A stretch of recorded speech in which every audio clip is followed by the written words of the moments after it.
right, hey everyone. My name is Tim Condon. I'm the Chief Revenue Officer here at Clutch, the largest online B2B services marketplace. And so today, I'm really excited to have David Krieger on, the President of SalesRoads. And I won't sort of steal his thunder, but he's got over 20 years of experience building high-performing sales teams. And I know this is an issue I've heard a lot about from our clients.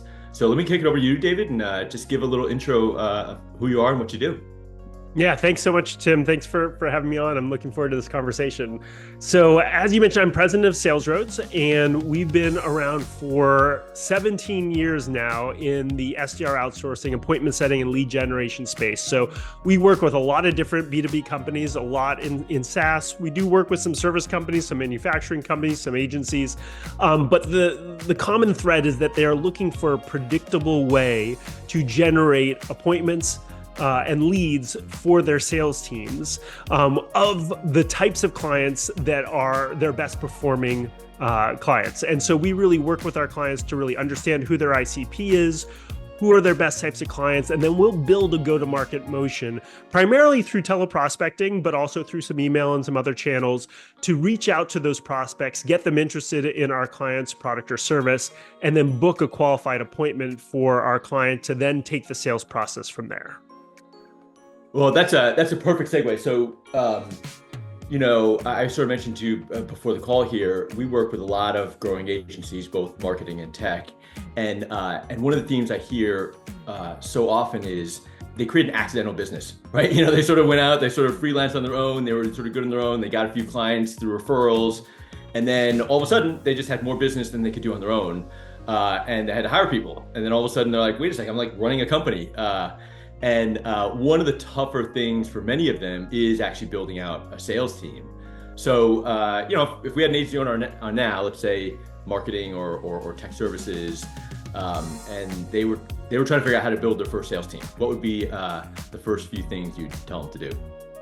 So I'm first going to say something antithetical to my business, but I think it's important. It's been really important for us over the 17 years to achieve the success that we've had.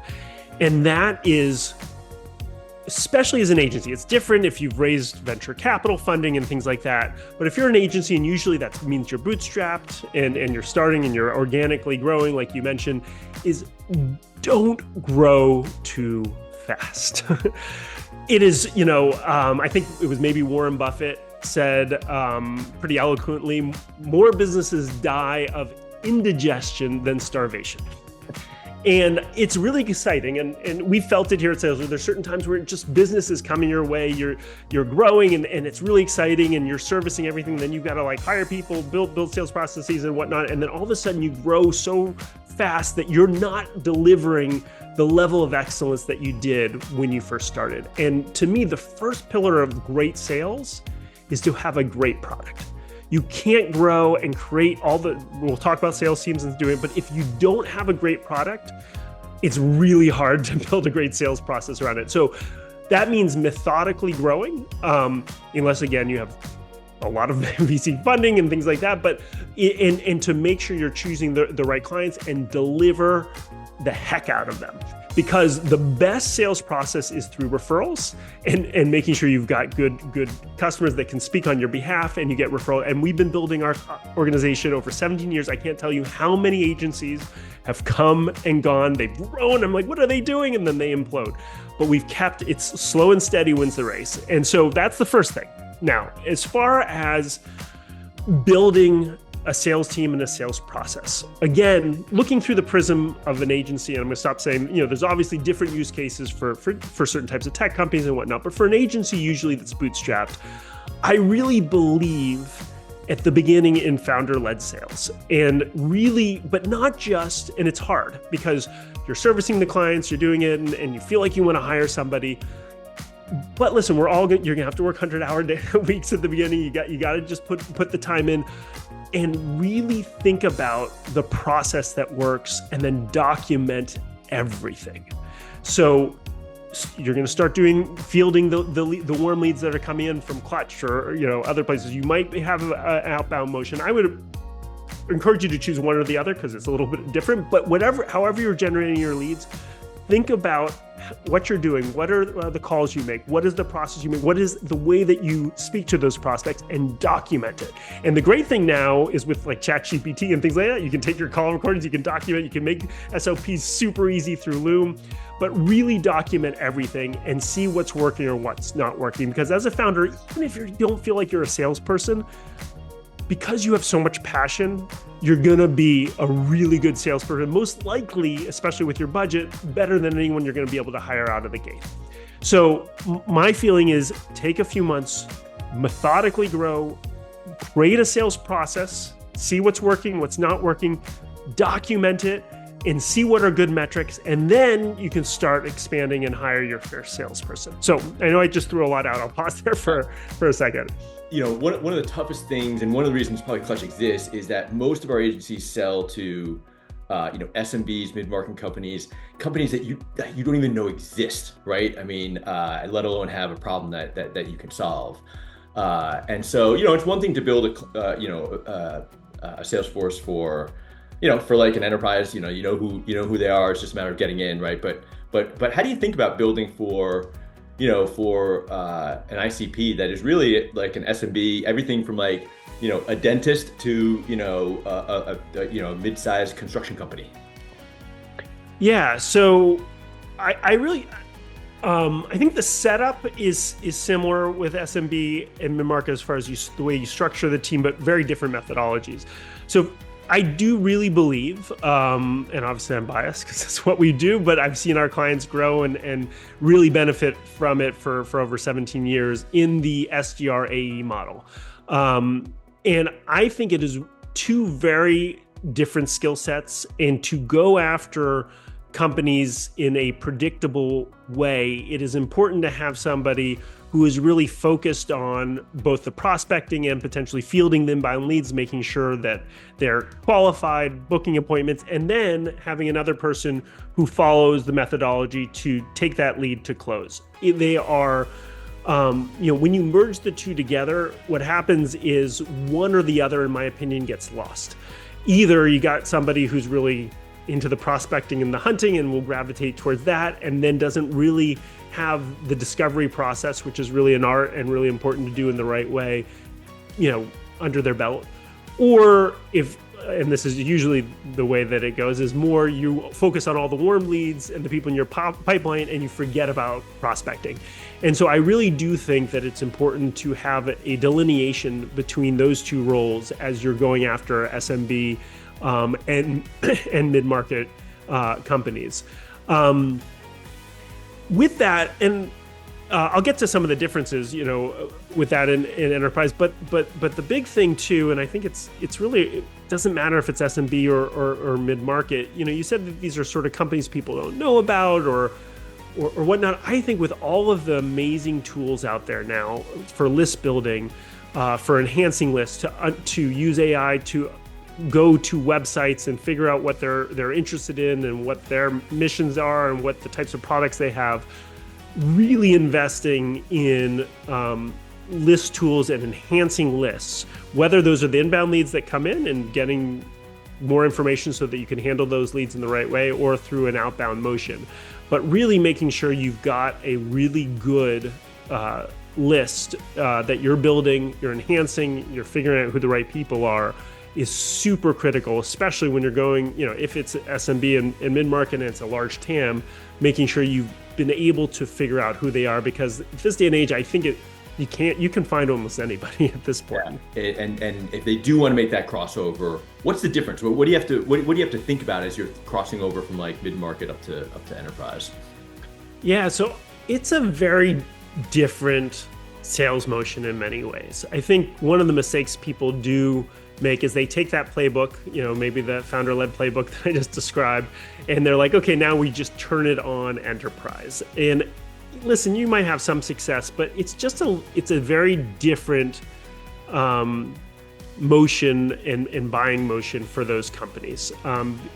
And so with enterprise, I think it's good on SMB and mid-market to some degree, though I think you have to take a little bit less time because obviously those deals aren't going to be as big. But with enterprise, creating an account plan. Well, first, let me take it back. First, figuring out the right type of enterprise deals that you want to go after. Why, especially if this is the first time you're breaking into enterprise, you don't have an enterprise client that you're going to be able to speak to. So what are the reasons that an enterprise company is going to go to you? Are you offering a completely new solution? That's great. That's going to help you. Or are you competing with some of their bigger folks? And so then really understanding, how do you compete against them? Why would an enterprise client want to switch? And there's switching costs and things like that. So really having a point of view on the types of companies you need to go after and building that account list very methodically. Then once you build it, creating an account plan for each of them. So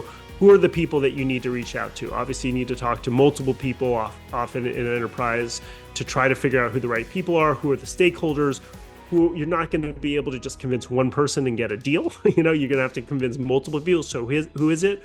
What does that look like?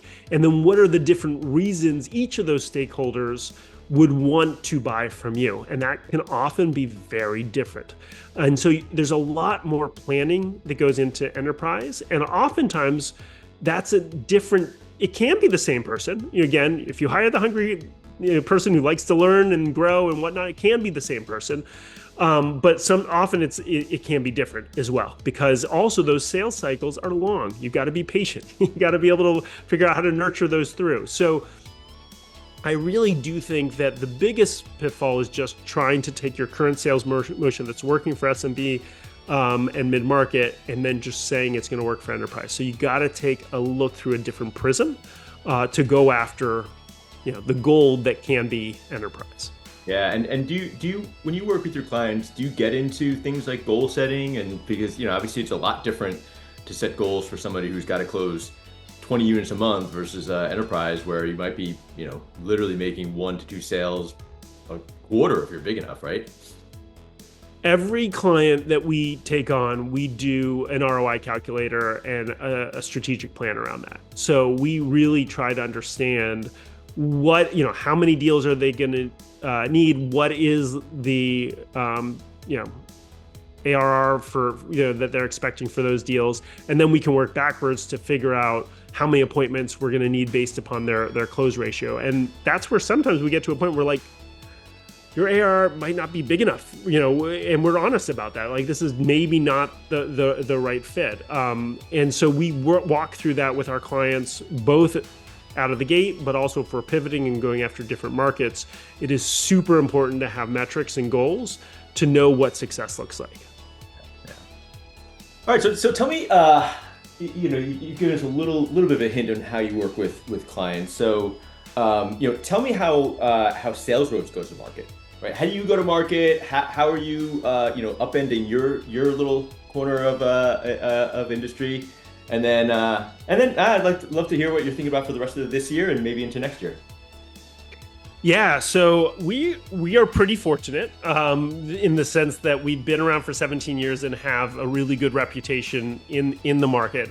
And so it's amazing, again, going back to what I said at the beginning, when you create a good reputation, you have a great product, the sales help to take care of themselves. And so I'm not saying that, I'm saying that with definitely a grain of salt, but the number of leads that we just get through referrals and people coming in is a big part of our sales motion. Now, that being said, once those referrals come in, we have a very tight process, with, what our first call, how we qualify those leads, what our first call looks like, our discovery process. Then we do a success analysis as a second call where we build a mini strategic plan. We create the ROI calculator, things like that. And so we have a very rigorous process to field that type of work. But I'll be honest, and this is sort of funny, we're an outbound agency, but we don't go outbound. And there's two reasons for this. One, from what I just said, we get a number of leads, and I do encourage people, if you can get warm leads to feed you, those are easier leads to close. But secondly, and this is something we have a conversation with our clients about, to do really good outbound, you have to really figure out a good way to differentiate yourself in the market through a cold calling process. And there are so many agencies that do what we do. I'm sure everyone on this call has gotten those emails from agencies and whatnot. And I hate to say it, it's kind of muddied the water, and in a cold environment to really explain how we're different, how we work with our clients. And I even get those emails. I'm like, I get emails from my competitors who are like, we're so good at targeting. We're going to help you target and get you 10 appointments a month. And I'm like, you're targeting me. So I think it's really, and there's other industries that are like that where the outbound motion it's difficult to really figure out exactly how you can differentiate yourself in a cold environment. So what we've done is we've built a really good process around first delivering a great product so that we can get referrals and we get reputational leads, and then we have partners like Clutch where we get great leads through you guys, and then we have a nice process, really rigorous process to make sure each one of those leads are handled in the right way and worked through our sales process. Go-to podcasts. Yeah, so this is one actually I just discovered like a month or two ago, but I've been obsessed with it. And it's called Acquired. And so it's a very long form podcast where they take one company and they tell the whole history of the company. So for instance, like I just listened to the Microsoft one. They actually I just listened to that one too. That's amazing. Amazing, right? All right. So one thing that people who don't know you well would be surprised to learn about you. Yeah. And so I don't know if people would be surprised or not, but I'm introverted, and as a salesperson, a lot of times people think that that's not, you can't be a salesperson who's introverted. So, that's something that, people who know me know that that's my MO, but don't necessarily know it. If not, especially in the industry I'm in, I actually think it's part of my superpower because I'm a really good listener. I love listening to people. I love hearing the issues that they're having. And I think at the essence of sales, that's what it's about, is really listening to prospects and potential customers and trying to solve their problems. And so that's really helped me in my sales journey, but is a little antithetical to at least the stereotype of salespeople. Okay, last one. Most memorable moment for you in your professional career so far? Yeah, so this is kind of an interesting one, but I think it kind of puts together everything. During 2020, during COVID, we've always been work from home. So that wasn't like a new thing for folks. But we've really tried in a work from home, and I think we've done it well. And I hope this story sort of illustrates it, that I think you can really create a culture at a company working from home, even if people haven't met each other. I know a lot of people dispute that and disagree with it. And I think people can actually build relationships. It's different, it's not like you can go to the bar after work or whatnot, but people can build close relationships with each other as long as you create the opportunities for that to happen. And during 2020, it was like right at the beginning, March or April, when the toilet paper crisis was happening. I don't know if you guys remember that. There were two SDRs on our team. One was in a very rural location in Arkansas, and one was in a city in Virginia, Richmond or something like that, I think. And the one in Virginia could not get any toilet paper. And the one in the rural area of Arkansas had a Walmart that still had lots of toilet paper. And these two individuals had become friends over the years of working together at SalesRoads, never met each other, but the one in Arkansas shipped toilet paper to her friend in Virginia to help her out during the COVID crisis. And it just spoke to me. It was like a nice moment that the team was taking care of each other. They were helping each other out. And really cared about each other, sort of like, in a funny way. But I thought that was awesome. I felt like, okay, we've built something here where the team really has that culture, cares about each other, though even we're a virtual company.